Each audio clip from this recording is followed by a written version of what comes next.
Congratulations, boys. I'm Dodger from Prep. Okay, so as you embark on this new journey, ano yung mga part ng wishlist nyo or maybe nasa bucket list nyo? Like mag-appear sa ganitong Japanese show or magkaroon ng concert in this particular city or province in Japan? Ano yung mga nasa wishlist nyo?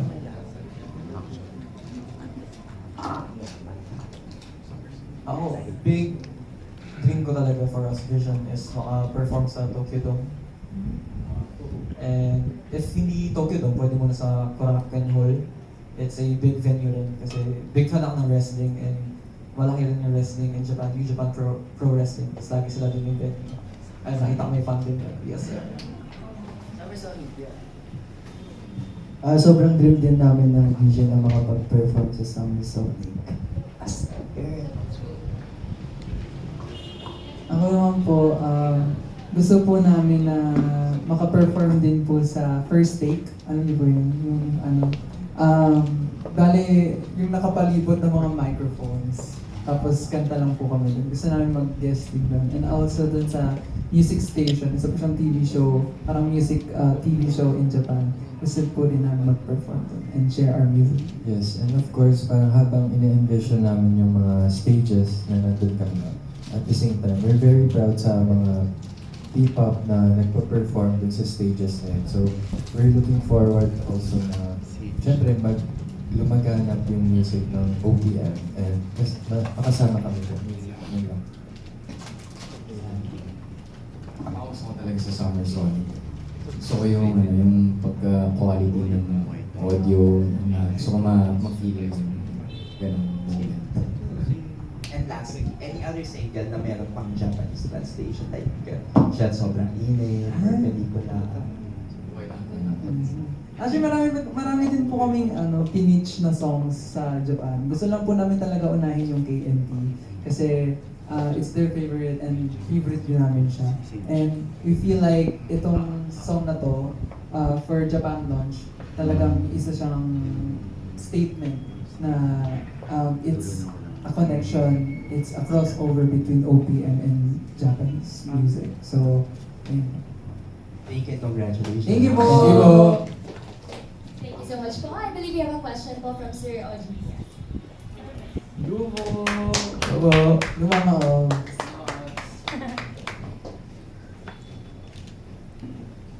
Okay, nakatingin. Nakaapa. Hindi, gusto ko lang itanong kung hindi ba dumating itong opportunity na to, nagkaroon ba kayo ng iniisip na gusto ko na mag-quit? Kasi nga, ilang taon na rin naman kayo. Actually, hindi po mawawala yung ganung doubts and thoughts. Lalong-lalo na mag-5 years na rin po kami. Maraming ilang beses na rin po namin napag-usapan na what if mag-focus na lang kami sa sarili-sarili namin mga career or baka merong tamang mga opportunities for each members. And Well, ginawa na lang natin inside joke yun. no, Puro 5 years na kayo. Wait, 5 years na tayo, tara na. Alis wala na pa rin. tayo. Ako nung last time po, nung nandito tayo, nung nag-open up ako sa kanila, sabi ko, boys, ganito ganyan, kumusta kayo? Parang kaya yung ganito ganyan? Hindi kasi sobrang lang talaga mo, parang biglaan lang din yun. Kasi nung time na po yun, sobrang down na down ako. Like parang Sunod-sunod po kasi ganap po namin noon and nadadrain din po. drain po talaga yung malala. Tapos parang sinabi sa kanila, after concert, after ng mga ganap natin, ano na kaya magiging takbo natin? Tapos tinatanong ko sila, isa-isa, after 5 years boys, ano kaya? Anong tingin nyo? Iniisip ko po na parang, ikaw Kuya Phil, anong tingin mong mangyayari sa atin after 5 years?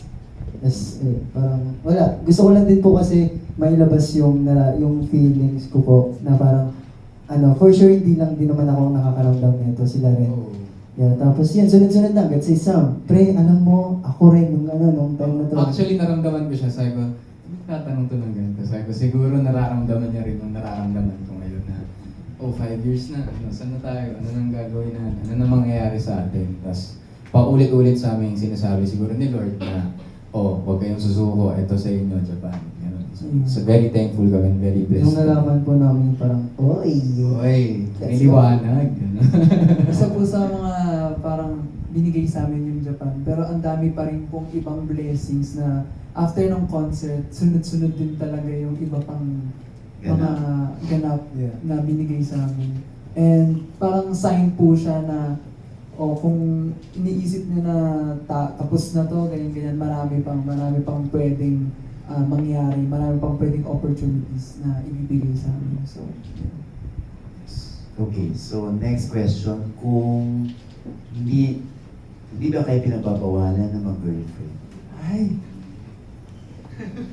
Hindi naman po sa hindi pinagbabawalan, pero parang mas ano po kami, parang ina-encourage po kami na mas mag-focus sa career. Siyempre, lilipad po kami sa ibang bansa, marami pong ganap. So, mas pinipili din po namin na mas mag-focus sa career instead na, makipag-mingle. So ano outlet niyo? Ano po? Maglaro ng mobile games. Yan. Tsaka mag-live. Live. Nagla-live ako. Hindi naman siguro masama, hindi rin maiwasan magkaroon ng crush. Ay! Kama kami ng crush, ganyan. Happy crush. Follow-up question daw. Sinong crush mo? Ayun. Actually, kaka-concert lang, it's si Ryujin. Ay, gumanon eh. And XG, Jurin. Dumalawa Dumalawa yung crush eh. Daming crush eh. Okay, Ryujin na lang. so may sinusunod ba kayong timbang or figure? Dahil di ba sa mga K-pop, meron silang sinusunod na timbang, hindi sila pwede magpataba. Ito ba sa inyong pag-Japan? Anong rules or yung usapan kung Actually, wala naman pong sobrang higpit na rules when it comes to, weight. pwede rin iba sumagot ha? Ay. Puro ikaw sumasagot. Ako personally po kasi, nag-training po ako sa Korea and win-away kami every week. Tapos if hindi mo ma-meet yung goal mo, magkakaroon ka ng penalty or paparusahan ka ng exercises, gano'n. Oh. And it's one thing na kinahahanga ko dito sa P-pop industry, especially dito sa Cornerstone, na hindi ka na-encourage, ay hindi ka naman strict, kumbaga na-encourage ka na kung saan ka comfortable when it comes to your body, kung saan ka confident, as long as happy ka sa kung ano yung weight mo ngayon, then yun, supported ka. Kayo, Tsaka- Sam. Hindi. Tsaka kami kasi we prioritize fitness talaga. Kasi every time we perform, ayaw namin ang hinihingal kami. Ayaw namin Totoo yan. na parang nabibitin yung energy na binabato namin sa audience. So, we make sure na kahit na pagtapos ng training, mag-workout kami on our own, mag-conditioning on our own, and then pag magkasama kami, nagko-conditioning din kami. So, might as well we have to look good and be fit. So, follow-up sa'yo, yung Muay Thai ba yun? Yes. So, itutuloy mo pa rin ba yan? Magja-Japan kayo, baka masira mo ka. Ano lang naman siya, parang outlet lang. Kumbaga, pag nasa-stress ako, doon ako dumidiretso. So, Doon niya, binubuhos. yes. Si Enzo. Ano naman po, sa question nyo, parang, ayun nga, nakakatawa kasi from the start pa lang nung nagtitraining kami, wala naman like, yung very direct. Kasi parang kami din, like pag nagpupunahan kami, hindi kami yung parang direct ko na ganito ka na, ganyan ka na. Kasi hindi mo naman pwedeng, I think, it's a self-matter, mental health issue din siya na parang pag nagbago yung katawan ng isang tao, hindi mo naman pwede sabihin na magbago siya agad. Siyempre, may pinagdadaanan din lahat ng katawan ng isang tao. Pero, na yun, parang as a group, we're self-conscious na and we're doing our best and lagi kami nagtitraining to be fit and to show the people kung ano yung kaya namin gawin as a masters of people. Kumbaga nasa amin na talaga yun kung ano yung nakikita nila. Like ako, parang tinatanong ko sila, nag-gain ba ako ng ganito ng weight? Tapos parang ako po kasi sobrang conscious ko po. Parang onting kain ko lang, tapos pag sumayaw ako, mabilis ako pagpawisan. Parang feeling ko, nag-gain ako. So parang kailangan ko mag-workout ulit. Kailangan ko mag-workout pa. Like, everyday talaga, ganun. So parang, yun, nasasabi ko siya. Last question. Dahil hindi mo makakailan na magagandang lalaki kayo. Nakatanggap na rin ba kayo ng indecent proposal? Mula sa mga bati?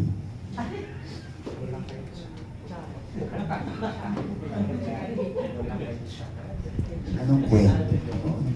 May mga nababasa online. Tatawa pa. Sa live, actually sa live, sa mga live mo.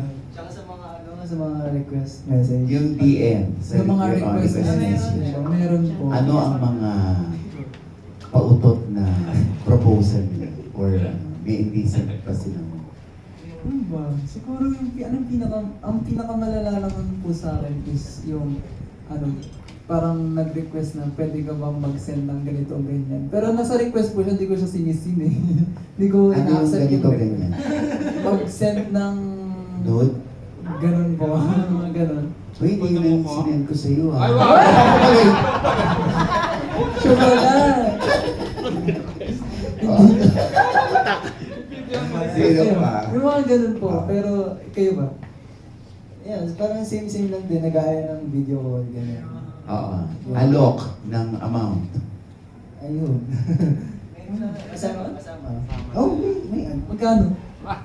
Bayad. Pero sobrang tagal na po nun eh. Parang 3 days pa ako. Siguro, Sabihin nga ako talaga ako. Noon pa naman yun eh. hindi kasi na-click ko lang siya. Huwag masyado mataas sa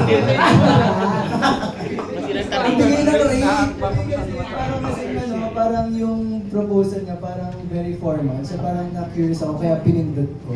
Oo. Pero before pa yun. Tapos ayun, parang nabasa ko. Pero hindi ako nag-reply. Oh. Si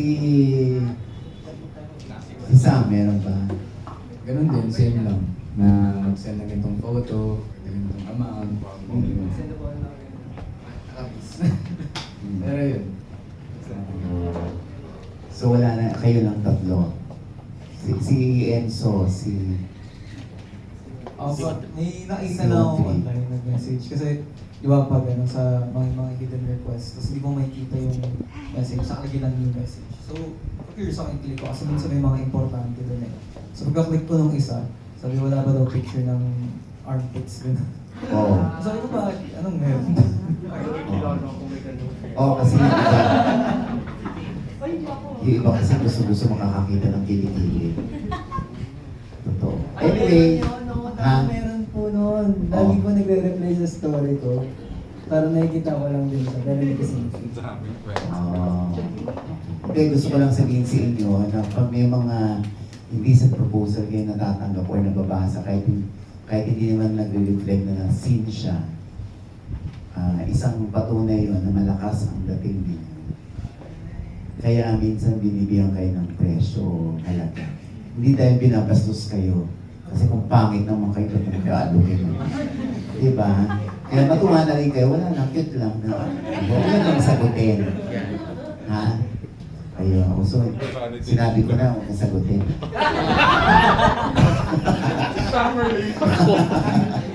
Ayan. Thank you po. Good luck sa inyo, ha, Bisho. Thank you po. Thank you. Thank you po. Other questions po? Si Jude the one you. Ay, si Chris. Si Chris Ramos ng one Ikaw talaga.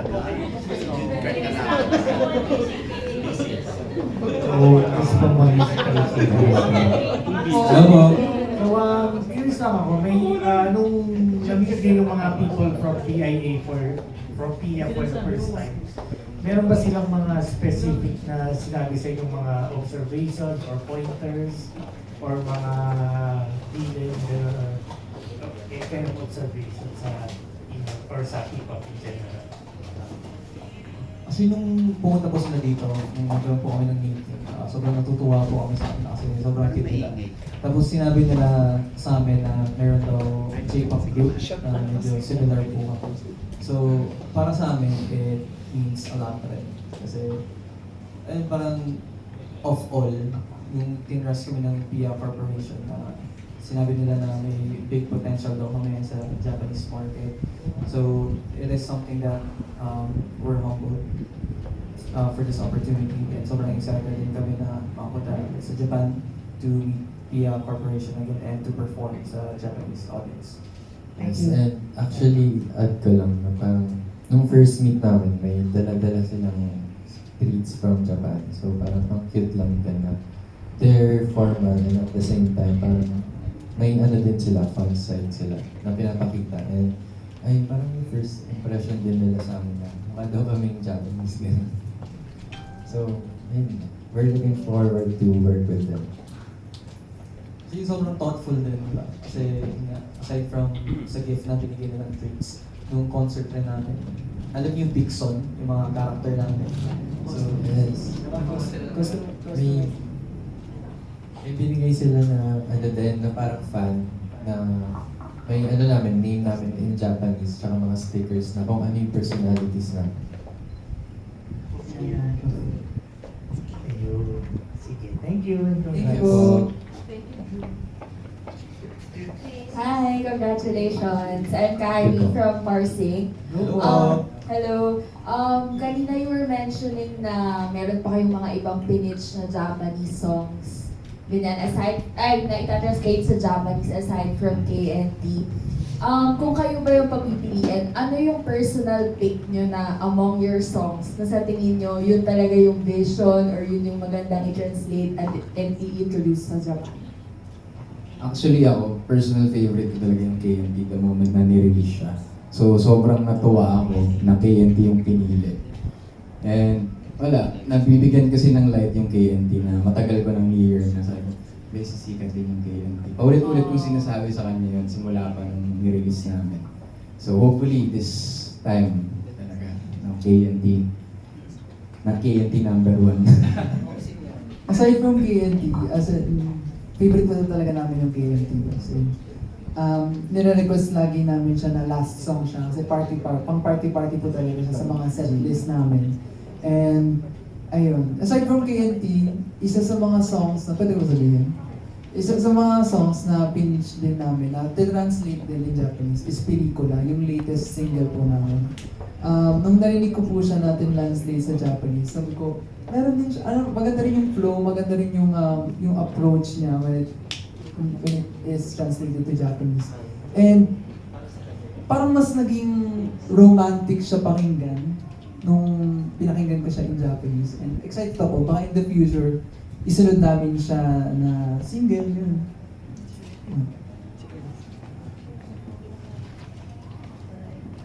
Okay lang ba sabihin yung kinanta namin ng concert, yung Malayo na. Malayo pa, pero malayo na. Hindi pa kasi siya release, pero it's a song na I'm looking forward na ma-translate niya namin sa Japanese kasi I feel like na ma-appreciate siya ng Japanese market din since maraming ganong songs in J-pop na dinalove talaga ng Japanese audience and not just the Japanese audience but yung global audience din. Anong title? Malayo pa pero malayo. Lakas.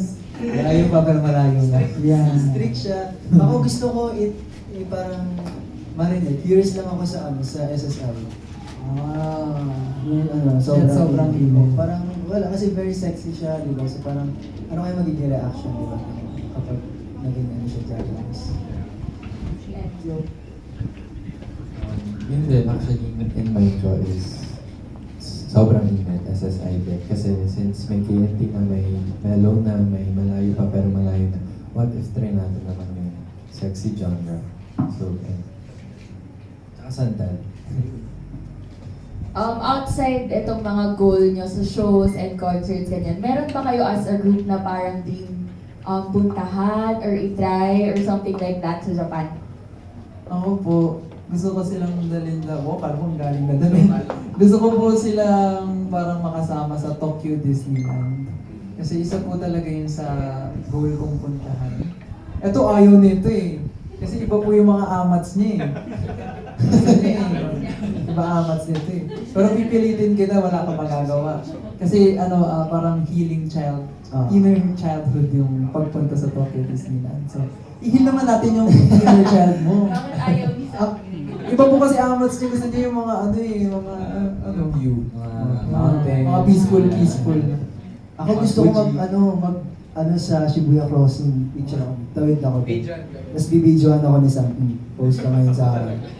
Tapos babanggain ka ng mga taong tumatawid. Huwag naman sana. Ako naman po siguro sa Mount Fuji. Akyat kami din, hiking. Tapos TikTok. TikTok ako. Cherry blossom. Yung season. Sama po kayo.